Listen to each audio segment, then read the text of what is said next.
Hello everyone, welcome to IAS help desk. Economy के सबसे पहले क्लास में आपका स्वागत है। आज हम इंट्रोडक्शन टू इकॉनमी देखेंगे। प्रीलिम्स के लिहाज से ये चैप्टर बहुत इंपॉर्टेंट है। यहाँ से कुछ क्वेश्चन अक्सर आते हैं प्रीलिम्स में, जो इसे ध्यान से आप सुने और इसका पीडीएफ भी आपको दिया जाएगा।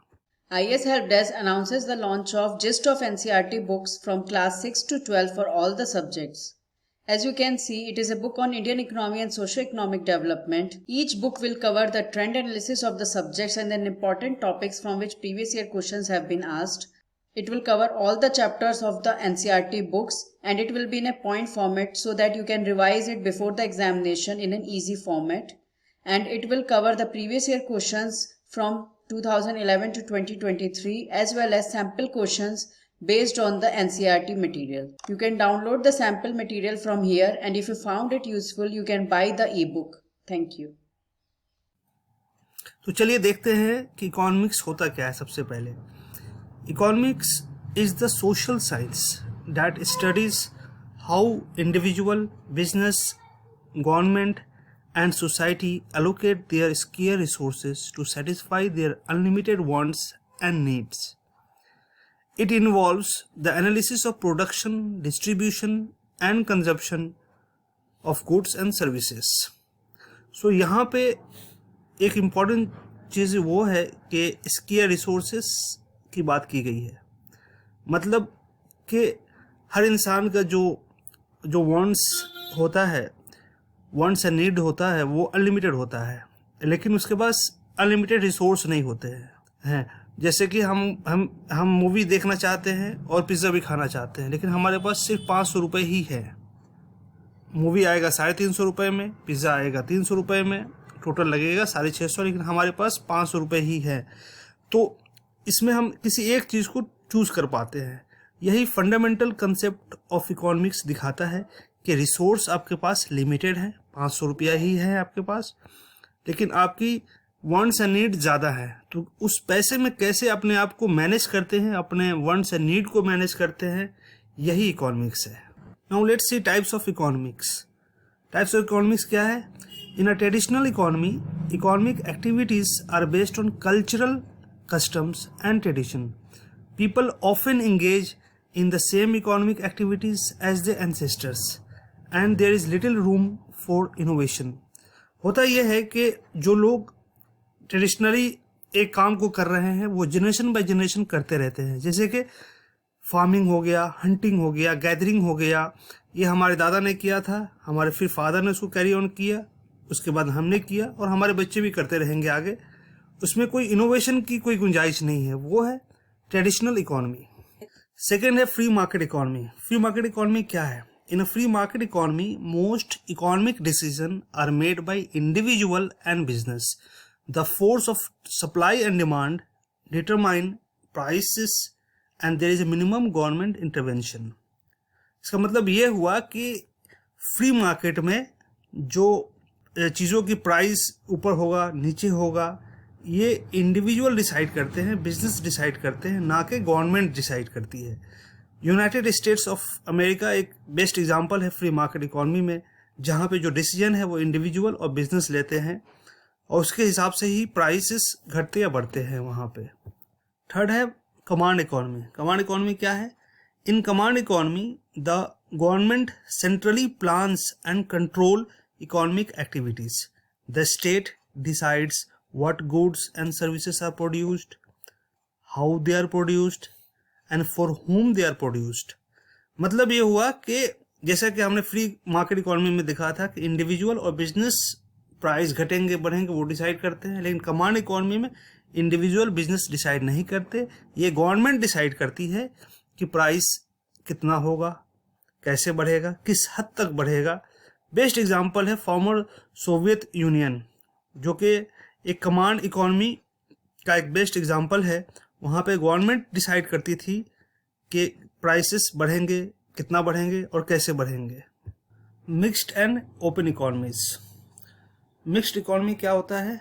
अ mixed economy combines elements of both free market and command economies. Government intervene to some extent in economic activities, but there is also room for individual decision making. Mixed economy क्या होता है? Mixed economy combination of command economy और free market दोनों की combination होता है. Best example है India, एक मिक्स्ड इकोनॉमी का एग्जाम्पल है. यूनाइटेड किंगडम, कनाडा, जहाँ पे इंडिविजुअल बिजनेस भी अपना डिसीजन लेते हैं और साथ में गवर्नमेंट भी अपना एक रोल प्ले करती है. जो इसेंशियल गुड्स होते हैं जहाँ पे गवर्नमेंट को लगता है कि कंट्रोल किया जा सकता है, वहाँ गवर्नमेंट कंट्रोल करती है. तो वो एक मिक्स्ड इकोनॉमी का एक एग्जाम्पल है ये. Open economy. An open economy engages in international trade and economic interaction. It is connected to global market, importing and exporting goods and services. So, open economy में international trade होता है और ये global market से connected होता है. Best example है इसका सिंगापुर, जहाँ पे जो सिंगापुर क्या है, इंटरनेशनल जो ट्रेड होते हैं वो उस पर वो बहुत हेविली डिपेंडेंट होता है. तो इसलिए बेस्ट एग्जांपल है ओपन इकोनॉमी का सिंगापुर, जहाँ पे इंटरनेशनल ट्रेड बहुत ज़्यादा होते हैं. Economic system and philosophies. It is divided into 3 parts: capitalist economy, socialist economy and Gandhian economy. Let's see capitalist economy. In a capitalist economy, the means of production such as factory, business are owned and operated by private individual or corporation. The economic decisions here are largely driven by pursuit of profit. So, United States और western European जो countries हैं वो capitalist economy के लिए जाने जाते हैं. क्यों? क्योंकि वहाँ पे प्राइवेट इंडिविजुअल और कॉरपोरेशन का रोल बहुत हाई है, इसलिए उन्हें कैपिटलिस्ट इकोनॉमी कहा जाता है. एक और इम्पॉर्टेंट बात यहाँ मार्क करने का ये है कि कैपिटलिस्ट इकोनॉमी में जो मेन पर्पस होता है वो होता है प्रॉफिट. परस्यूट ऑफ प्रॉफिट बहुत अहम होता है, इम्पॉर्टेंट होता है कैपिटलिस्ट इकोनॉमी में. इसलिए वो कैपिटलिस्ट इकोनॉमी कहा जाता है क्योंकि उसमें प्रॉफिट पर ऑब्जेक्टिव सोशल नहीं होता है, ऑब्जेक्टिव होता है प्रॉफिट, ज़्यादा से ज़्यादा प्रॉफिट कमाया जाए. Whereas in socialist economy, the means of production may be owned by state or by the community as a whole. The goal here is often to achieve social and economic equality. Here, the goal is not profit driven, it is social or economic equality. Best example है इसका China and Cuba. वहाँ पे market reform तो हुए हैं, लेकिन जो government है वो एक डोमिनेंट रोल प्ले करती है डिसीजन लेने में. वहाँ पर जो डिसीजन होता है सोसाइटी का एक लार्जर ऑब्जेक्टिव के लिए डिसीजन लिया जाता है, सोशल इकोनॉमिक इक्वालिटी लेने के लिए डिसीजन लिया जाता है. तो यह सोशलिस्ट इकोनॉमी जो कि अपोजिट टू कैपिटलिस्ट इकोनॉमी है. Gandhian economy. It refers to an economic philosophy inspired by the teachings of Mahatma Gandhi. Gandhian economy emphasizes on decentralized, self-sufficient village, emphasizing the importance of local production, sustainability and social justice. Mahatma Gandhi decentralization पे यकीन रखते थे. Self sufficient village हो. Decentralization मतलब है कि जो गांव में जो डेवलपमेंट है वो गांव में पहुंचे और लोग इकोनॉमिकली इंडिपेंडेंट हो. कॉटेज इंडस्ट्री की उन्होंने बात की कि कॉटेज इंडस्ट्री, छोटे छोटे जो इंडस्ट्रीज हैं, हैंडीक्राफ्ट हैं, पे वो डेवलप करें ताकि लोगों को अपॉर्चुनिटी मिले, एम्प्लॉयमेंट अपॉर्चुनिटी मिले. सर्वोदया की बात की. ये गांधीयन इकोनॉमी की एक सेंट्रल थीम है, सर्वोदया. The welfare of all means सबका भला हो.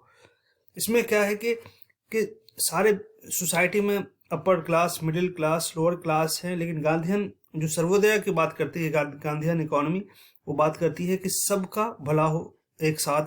जो मार्जिनल, स्पेशली जो मार्जिनलाइज्ड और अनप्रिविलेज्ड क्लास है उनका ज़्यादा भला हो. फिर उसके बाद गांधीयन इकोनॉमी स्वदेशी की बात करती है. स्वदेशी मीन्स सेल्फ सफिशिएंट हमारा विलेज हो, सेल्फ सफिशिएंट रिसोर्स हो, चाहे विलेज हो या देश हो, लेकिन स्वदेशी हो. सेल्फ सफिशिएंट हो, हम बाहर के सोर्सेस पे रिसोर्सेस पे ज़्यादा डिपेंडेंट ना हो, और ये ग्रास रूट तक हमारा जो स्वदेशी है वो पहुंचे, ताकि हम अपने जो रिसोर्स उसी को यूज़ करें और सेल्फ सफिशिएंट बने। Now let's major economic theories which are Marxian economics, Keynesian economics, neoclassical economics and monetarism. Now let's see Marxian economics. What is Marxian economics? It is based on idea of Karl Marx, and it is a social economic framework that analyzes the capitalist system, emphasizes the role of class struggle and the inherent contradiction within the capitalism. Marxian economy focuses on understanding the dynamics of production, distribution and exchange of wealth in society.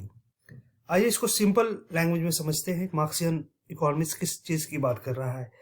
ये labour theory की बात करता है, surplus value की बात करता है, कि सरप्लस वैल्यू सिस्टम के बारे में बात करता है। ये सरप्लस वैल्यू सिस्टम होता क्या है? जो कैपिटलिस्ट लोग हैं जिनको प्रॉफिट से मतलब है, उनको प्रॉफिट ज़्यादा बढ़ाना है। एक लिमिट के बाद प्रॉफिट बढ़ाया नहीं जा सकता, तो वो क्या करते हैं? कैपिटलिस्ट सिस्टम वो क्या करते हैं कि प्रॉफिट तो बढ़ा नहीं सकते हैं, तो सैलरी तो देना पड़ता होगा, वेज देना पड़ता होगा लेबरर को, तो उस सैलरी और वेज को वो कम कर देते हैं। तो वहां से जो बचाया हुआ पैसा है वो प्रॉफिट में उनका हेल्प करता है, प्रॉफिट बढ़ाने में मदद करता है। तो इस तरीके से वो सरप्लस वैल्यू गेन करते हैं। दूसरा, क्लास स्ट्रगल की बात की है कार्ल मार्क्स ने। क्लास स्ट्रगल क्या है? क्लास स्ट्रगल ये है कि जो एक स्ट्रगल है कैपिटलिस्ट, जो प्रॉफिट मेकिंग ऑब्जेक्टिव से जो लोग काम करते हैं, और जो लेबरर हैं, उनमें एक स्ट्रगल है। जो फैक्ट्री वर्कर हैं, जो लेबरर हैं, वो डिमांड करते हैं कि पैसे उनको ज़्यादा मिले, वेज ज़्यादा मिले, बेटर वर्किंग कंडीशन मिले। लेकिन कैपिटलिस्ट का एक ही पर्पस है कि प्रॉफिट को बढ़ाया जाए और लेबर कॉस्ट को कम किया जाए। नेक्स्ट है हिस्टोरिकल मटेरियलिज्म। मार्क्सियन इकोनॉमिक्स का ये भी एक पार्ट है, हिस्टोरिकल मटेरियलिज्म। इसमें क्या है? मार्क्स ये मानते हैं कि पहले फ्यूडलिज्म आया, फ्यूडलिज्म ने कैपिटलिज्म को जगह दिया, और एक वक्त आएगा कि कैपिटलिज्म खत्म होगा और सोशलिज्म आएगा, यानी प्रॉफिट मेकिंग जो ऑब्जेक्टिव सिर्फ प्रॉफिट कमाना है वो खत्म होगा, और लार्जर सोशल जो एम्पावरमेंट है, सोशल बेनिफिट के लिए आगे काम किया जाएगा, और सोशलिज्म आएगा आगे। फिर मार्क्स बात करते हैं एलिनेशन के बारे में, कि जो फैक्ट्री वर्कर है, जो लेबरर हैं, वो अपने जो काम है उससे अलग थलग हो जाते हैं। काम तो करते हैं, लेकिन काम का जो पर्पस है, ऑब्जेक्टिव है, उससे अलग थलग होते हैं। उनको सिर्फ उनका जो रोल होता है सुबह से शाम तक जाना, एक ही काम को करना, इससे मोनोटोनस भी होता है, रिपीटिशन भी होता है, और अपने आप को वो उस सिस्टम का पार्ट नहीं मानते हैं, क्योंकि उनको जबरदस्ती एक ही चीज करना पड़ता है बार बार। तो ये हो गया आपका एलिनेशन। तो कार्ल मार्क्स ने इन चीजों पे ध्यान दिया है, जो है class struggle, surplus value, labour theory, historical materialism, alienation. Now let's see Keynesian economy. It focuses on government intervention to manage aggregates demand and stabilize the economic fluctuation. ये गवर्नमेंट इंटरवेंशन की बात करती है डिमांड को manage करने के लिए, और जो इकोनॉमिक फ्लक्चुएशन है, अप एंड डाउन है, उसको स्टेबलाइज करने के लिए। New classical economy, it emphasizes individual decision making, markets and the efficiency of resource allocation. ये जो न्यू क्लासिकल इकोनॉमी है वो बात करती है डिमांड और सप्लाई का, कि इंडिविजुअल और बिजनेसेस जो मार्केट फोर्सेस हैं उनको फ्री छोड़ा जाए डिसीजन लेने के लिए, और डिसीजन जो है, जो प्रॉफिट, जो प्राइसेस घटता है बढ़ता है मार्केट में, वो डिमांड और सप्लाई पे बेस्ड हो। Real sector in economy, it refers to part of economy that deals with the production and sale of tangible goods and services. It includes activities related to physical and natural aspect of economy such as manufacturing, agriculture, mining, construction, among other. It is distinct from financial sector which deals with the monetary transaction and flow of money. So हम देखते हैं कि दो चीजें यहाँ important है note करने के लिए कि रियल सेक्टर में टेंजिबल गुड्स का फ्लो होता है और दूसरी चीज है कि ये फाइनेंशियल सेक्टर से डिफरेंट है। फाइनेंशियल सेक्टर में क्या होता है कि उसमें पैसे की लेन देन होती है, फ्लो ऑफ मनी होती है, ट्रांजैक्शन होती है, तो ये चीजें यहाँ पे नहीं होती हैं। इसको हम एग्जाम्पल के तौर पे समझते हैं एग्रीकल्चर से। एग्रीकल्चर में राइस, व्हीट, शुगर केन, ये सब क्रॉप्स हैं जो कि कल्टीवेट किए जाते हैं। इसमें इन्वॉल्व क्या होते हैं, लेबर, लैंड कल्टीवेशन होता है, फिर उसके बाद प्रोडक्शन होता है क्रॉप का। तो ये जो प्रोडक्शन हो रहा है, जो लैंड कल्टीवेशन हो रहा है, फिजिकल लेबर लग रहा है, जो मेहनत हो रहा है खेतों में, ये सब टेंजिबल है। टेंजिबल वो है जो दिखता है, जिसको हम देख सकते हैं, इसको छू सकते हैं। तो ये रियल सेक्टर एग्जांपल है। दूसरा एग्जांपल देखें हम मैन्युफैक्चरिंग का, जिसमें हम जो मिल ओनर हैं वो फैब्रिक प्रोड्यूस करते हैं, जो कार मैन्युफैक्चरर है वो कार मैन्युफैक्चर करते हैं। तो यहाँ क्या हो रहा है, रॉ मटेरियल से फिनिश गुड्स को ट्रांसफॉर्म कर रहे हैं। सो ये टेंजिबल प्रोसेस है। तो ये रियल सेक्टर का पार्ट हुआ। तीसरा है कंस्ट्रक्शन में बिल्डिंग बनाई जाती हैं। सो बिल्डिंग्स में रॉ मटेरियल्स यूज होते हैं, ट्रांसफॉर्मेशन होता है, रॉ मटेरियल से हम एक बिल्डिंग बनाते हैं, ये भी रियल सेक्टर का पार्ट है। माइनिंग में क्या होता है कि कोल, आयरन और लाइमस्टोन को एक्सट्रैक्ट किया जाता है और इसमें फिजिकल एक्टिविटीज इन्वॉल्व होते हैं इसको निकालने में, आयरन और या कोल को। सो ये भी रियल सेक्टर के पार्ट है। ट्रांसपोर्टेशन का लास्ट एग्जांपल देखते हैं कि ट्रांसपोर्टेशन में क्या होता है, ट्रक कंपनीज एक जगह से दूसरी जगह अपने गुड्स को लेकर जाते हैं। इसमें फिजिकल सर्विस इन्वॉल्व होता है और टेंजिबल गुड्स मूव करता है एक दूसरे से, एक जगह से दूसरी जगह। कुछ भी सामान हुआ वो एक जगह से दूसरी जगह मूव करता है, तो इसको भी रियल सेक्टर में इंक्लूड किया जाता है। ये क्लासिकल और नियो क्लासिकल थ्योरी का पार्ट है और इसको एडम स्मिथ और डेविड रिकार्डो ने एम्फसाइज किया था। Monetarism is an economic theory that emphasizes in controlling the money supply for stable growth associated with the economist like Milton Friedman. Monetarism जो बात करती है वो सेंट्रल बैंक, जैसे आरबीआई हुआ, उसकी बात करती है कि इकोनॉमिक ग्रोथ के लिए सेंट्रल बैंक का बड़ा रोल है। इन्फ्लेशन को मैनेज करना, इन्फ्लेशन मैनेज होगा तो इकोनॉमिक ग्रोथ होगा, मनी सप्लाई को कंट्रोल करना, ये सब मॉनेटरिज्म में। Exploring the different sectors of economy. Sectors of economy refers to the various categories of economic activities based on the nature of production process. The sectors of economy can be divided into primary sector, secondary sector, tertiary sector, quaternary sector, and quinary sector. Primary sector, it involves activities that directly extract natural resources from the earth.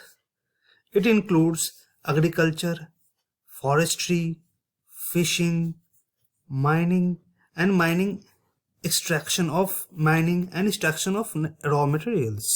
Agriculture में हम देखते हैं कि crop grow की जाती है, live stock farming होती है। इसी तरीके से फॉरेस्ट्री में टिम्बर, लकड़ी, पेपर फॉरेस्ट से आते हैं। फिशिंग हम बहुत फ्रेश वाटर और मरीन इन्वायरमेंट में करते हैं। तो ये सब जितने भी चीज़ें हैं, एग्रीकल्चर, फॉरेस्ट्री, फिशिंग, माइनिंग, ये सब ज़मीन से निकाले जाते हैं। माइनिंग में क्या है, माइनिंग में कोल माइनिंग है, ऑयल ड्रिलिंग है। तो ये सब प्राइमरी सेक्टर्स के पार्ट हैं। क्यों पार्ट हैं? क्योंकि ये जो रिसोर्सेस हैं वो ज़मीन से निकाले जाते हैं, इसलिए प्राइमरी सेक्टर कहलाते हैं। Secondary sector, it involves the processing of raw materials obtained from the primary sector. This sector is often associated with the manufacturing and construction, where raw materials are transformed into finished goods. So, secondary sector क्या है कि primary sector में क्या किया, हमने ज़मीन से चीज़ें निकाली, जैसे लोहा, आयरन निकाला, सोना निकाला, वो हमने प्रोसेस की। एग्जाम्पल है, बेस्ट एग्जाम्पल है आपका ऑटोमोबाइल, जिसमें कार्स जो हम देखते हैं रोड पे, वो आता कैसे है? प्राइमरी सेक्टर में स्टील, रबर, प्लास्टिक को हम लेते हैं, उसको ट्रांसफॉर्म करते हैं फिनिश गुड्स में, जिससे कार बनता है। इसी तरीके से हम कंस्ट्रक्शन सेक्टर को देखते हैं। कंस्ट्रक्शन सेक्टर में जो घर बनाई जाती है, रोड बनाई जाती है, उसके लिए जो रॉ मटेरियल्स हैं वो प्राइमरी सेक्टर से आते हैं। So in short, the secondary sector is what? Secondary sector is transformation of primary raw materials into the finished goods. Tertiary sector. It is also known as service sector. It involves providing services rather than producing goods. This sector includes activities related to education, healthcare, finance and other services. यहाँ पे आप देख सकते हैं hospitality, जैसे restaurant हो गए, hotels हो गए, टूरिज्म हो गए, ये बेस्ट एग्जांपल है टर्शियरी सेक्टर के, यहाँ पे सर्विसेज दी जाती हैं। दूसरा है financial services, banks, insurance company, investment firms, ये फिनेंशियल सर्विसेज भी टर्शियरी सेक्टर के पार्ट है, सर्विस सेक्टर इकोनॉमी है ये। फिर तीसरा है हेल्थ केयर, इसमें हॉस्पिटल्स हैं, क्लिनिक्स हैं, वेरियस हेल्थ केयर प्रोवाइडर्स हैं, ये सब आते हैं सर्विस सेक्टर में। दूसरे तरीके से हम सर्विस सेक्टर को यूं समझ लें कि इसमें क्या होता है कि इसमें सर्विसेज दी जाती है, कोई चीज़ प्रोड्यूस नहीं की जाती, जैसे कि कार प्रोड्यूस नहीं की जाती है, रोड बिल्डिंग कंस्ट्रक्शन नहीं की जाती है। सर्विसेज देने के एक बेहतर एग्जांपल है, हम फ़ोन यूज़ करते हैं तो फ़ोन में हम कॉल करते हैं, कॉल करने के बाद रख देते हैं, तो क्या कर रहे हैं, हम एक सर्विस यूज़ कर रहे हैं टेलीकॉम कंपनी का। हम फ्लाइट में जाते हैं तो फ्लाइट को यूज़ करते हैं, वो एक सर्विसेज उनका यूज़ कर रहे हैं। हम ट्यूशन या कोचिंग लेते हैं तो वहाँ से हम कुछ प्रोड्यूस नहीं हो रहा है, हम वहाँ से नॉलेज लेके जा रहे हैं, तो ये सर्विसेज का एक एग्जांपल है। Quaternary sector, knowledge and innovation. Quaternary sector में क्या आते हैं? इसमें आते हैं information technology, research and development और नॉलेज बेस्ड सर्विसेज। इनका फोकस होता है creation, management and application of information and expertise. So इसमें रिसर्च एंड डेवलपमेंट आते हैं, डेटा एनालिसिस आता है, सॉफ्टवेयर डेवलपमेंट आता है। इनके एग्जांपल्स क्या क्या हैं? एग्जांपल्स है R&D institution, research and development institutions, software development companies और इंफॉर्मेशन टेक्नोलॉजी कंसल्टिंग फर्म्स भी आते हैं इसमें। साथ में यूनिवर्सिटीज और रिसर्च लैबोरेटरीज भी आती हैं जो हाई और एडवांस्ड साइंटिफिक रिसर्च में पार्ट लेते हैं। तो ये सब है क्वाटरनरी सेक्टर के part. Quinary sector, quinary sectors में हम देख सकते हैं कि government, non profit organisation, corporate executives हैं। गवर्नमेंट क्या करती है? Quinary sector encompasses the governmental bodies responsible for decision making and public administration. Non-profit organization, those that are engaged in socially impactful work, addressing the critical issues in society. Corporate executive shape the strategic vision and action of companies, driving the growth and success. So, example of culinary sectors हैं government leadership, top level corporate executive, non profit organization, ये सब आते हैं quinary sectors में। The power of understanding economic sectors. ये economic sectors क्यों अहम है, क्यों इम्पोर्टेंट है? इसलिए इम्पोर्टेंट है कि इससे सोशल स्टेबिलिटी आती है, और सोशल स्टेबिलिटी लोगों का इससे भलाई होता है, इंडिविजुअल कम्युनिटीज़ का भलाई होता है इससे। फिर उसके बाद इससे जॉब क्रिएशन आता है, लोगों को अपॉर्चुनिटी मिलती है जॉब के लिए, ग्रोथ और डेवलपमेंट होता है, अनएम्प्लॉयमेंट इससे कम होता है। तीसरा है इंटरकनेक्टेडनेस, हर एक सेक्टर एक दूसरे से इंटरकनेक्टेड है। फॉर एग्जांपल प्राइमरी, सेकेंडरी और टर्शियरी। हम मिट्टी लेते हैं, उस ईंट बनाते हैं, ईंट बनाने के बाद हम उससे बिल्डिंग बनाते हैं। जो मिट्टी लेते हैं वो प्राइमरी सेक्टर का पार्ट हो गया, उससे ईंट बनाकर हम बिल्डिंग बनाते हैं, वो सेकेंडरी सेक्टर का पार्ट हो गया, कंस्ट्रक्शन। और उस बिल्डिंग में हम एक होटल बनाते हैं, वो हो गया आपका सेकेंडरी सेक्टर, टर्शियरी सेक्टर का पार्ट। सो प्राइमरी, सेकेंडरी और टर्शियरी एक दूसरे से सब इंटरकनेक्टेड हैं। Classification of economies based on economic growth. Countries are often classified into different categories based on their level of economic development. Three main classifications are developed countries, developing countries, and least developed nations. Developed economies. Developed economies are also known as advanced or industrialized countries. These countries have high level of economic development, a well-established infrastructure, advanced technology, and a high standard of living. इनके examples हैं US, united states, UK, Australia, Japan. ये सब highly industrialised country हैं। This countries are leaders in technology, technologies में leader हैं, finance में leader हैं, innovation में लीडर हैं। और उनका सक्सेस कैसे हुआ, सक्सेस मॉडल क्या है? सक्सेस मॉडल ये है कि इंडस्ट्रियलाइज तो है ही है, ये सर्विस डोमिनेटेड इकोनॉमी भी है, इनके पास स्ट्रॉन्ग साइंटिफिक रिसर्च है, और इनके पास बहुत ज़्यादा रेसिडेंट हैं जो कि प्रोफेशनल कैपेसिटी में काम करते हैं, जो प्रोफेशनली ट्रेंड हैं, स्किल्ड हैं। इनके पास इतने जो परसेंटेज ऑफ जो रेसिडेंट है वो हाई हैं, और इसके वजह से इनके यहाँ पे इनोवेशन आ पाता है और नए टेक्नोलॉजी को भी डेवलप कर पाते हैं। तो ये है फीचर डेवलप्ड इकोनॉमी का। Developing economies. Developing economies are in the process of industrialisation and economic growth. They may have emerging industries, improving infrastructure and a low standard of living compared to developed countries. Examples of developed countries are India, Brazil, China, and Mexico. These countries have high level of resource exploitation and economies that are based on labor intensive productivity. इनके पास labour ज़्यादा है और labour intensive economy होती है इनकी। Path to economic development. इनका जो economic जो डेवलप्ड ये कर रहे हैं वो बहुत ही मुश्किल रास्ता है, और ये डिकेड्स तक ले रहा है और ले सकता है इनको डेवलप बनने में।